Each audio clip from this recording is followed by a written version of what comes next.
whatever they do and we do, it's actually a blend of the two.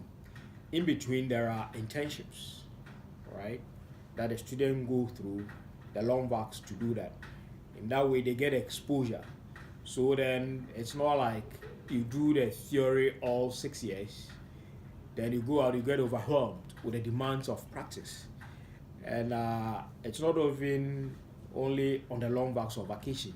At school, we take them out on field trips, they are taken to sites, they get exposure and all of that. And they are taught by professionals. So then they cite them in. It's not all theories related to the practice. But for the students, the internships come in, they meet professionals, and it all helps to link up so that it does not seem like a gap between the education and the practice. Thank you. I must say that architecture training is a lifelong learning process. Okay, even after the 6-year training, you cannot assume that you have everything that you need to practice. So I wouldn't call it a challenge or something that they were not equipped with. At that level, that's what they are supposed to learn. In school, you do the internships, you have the opportunity to pick some of these from the field or from practice. Then while here also, they are taught courses on professional practice and management. All of these get them introduced to the demands of all that. So then they are expected to look out for these in the field during the internships. And like I said, after the 6-year training, it doesn't make you an architect. There's a 2-year probationary period in a recognized architectural firm. All that is expected to help students or trainees for that matter to fill in. So if you have, say, an architect after 6 years, after 2 years, still having issues with this, then it may mean probably the person did not pay attention. Yeah, because the programs are structured that way. And it's also before the individual to be that, to drive him or herself to look out for this. And sometimes maybe come back asking questions to be helped to fill in. Internships, they come with reports that are assessed, and it has a weighting on their marks that go into all the assessment. So if it's poorly done, it will reflect at that level. Over a 6-year period, those from after first year going to second year, second going to third, all that, it's mandatory. The long back have a coordinator as the member of staff in charge of that. So he even follows up to some of the offices to find out how they are doing, whether they are present, and pick feedback from their supervisors. And they come back with a report that are assessed, because it's an integral part to be able to get a blend between theory and the practice. Yeah, thank you. Let me say no. You see,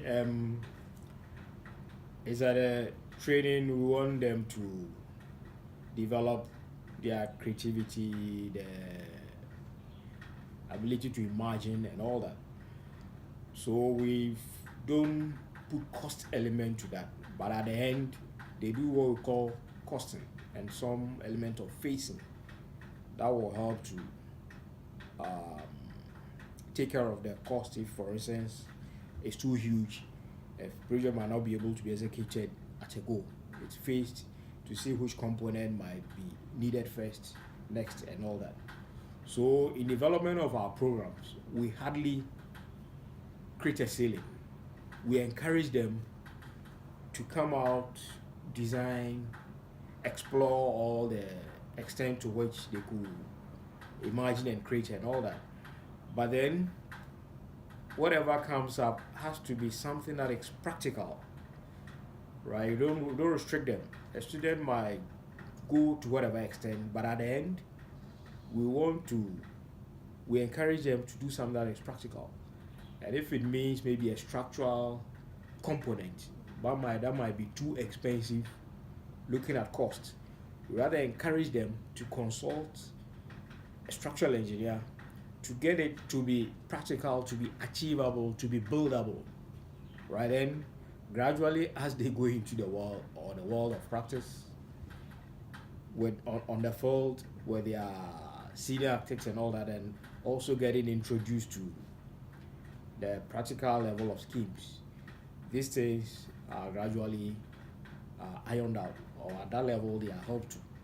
But if I should say, or if we should have a program outlining a brief, a component cost, fine, a scheme may have that as a theme, as an objective, to be able to assess how students may be within the range.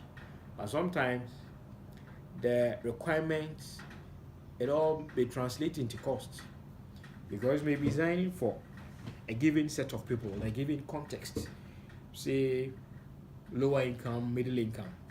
If it's a given